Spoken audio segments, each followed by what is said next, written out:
I go about every other week. Say I get off on a Friday, I wake up that morning, Saturday morning, and just check it. And you'll be able to tell by the second or third feeding, like how often they're eating.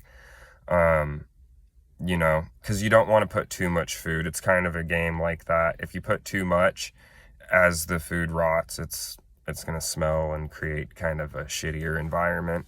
Whereas if you time it right, you know, basically if they run out of kitchen scraps or whatever it is that you put in to feed them, they can eat that. They will eat that paper. So that is a secondary food source. And there's like, you can get kind of different with it. You can add, any, say you cut a couple weeds like we were talking about, dandelions, motherfuckers, get them out of my lawn.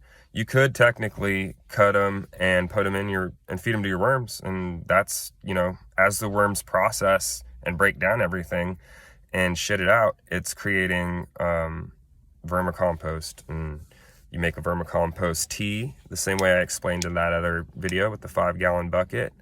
If you don't want to do that, you can just sift it, kind of like panning for gold kind of thing. As it dries out, I think you don't feed them for a while. You're gonna want to watch your bin. I don't know too much about that because I kind of use it as it's like fresh and moist.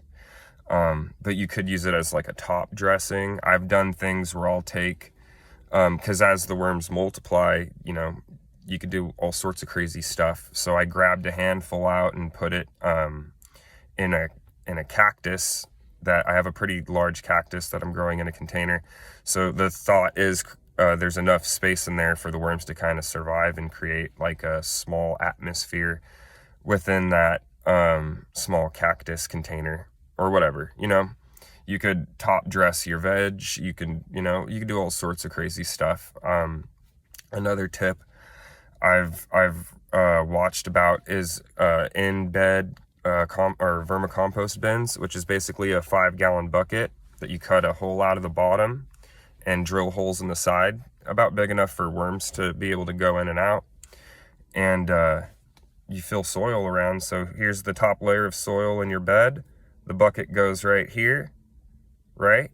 And you just open the lid, throw scraps in, close it, and the worms come in through the holes, eat everything, and then spread it throughout your garden. And that's cutting out the middleman, really. You're vermicomposting outside in your garden. One thing you should note about that is temperature. Worms are very, they have specified temperature range.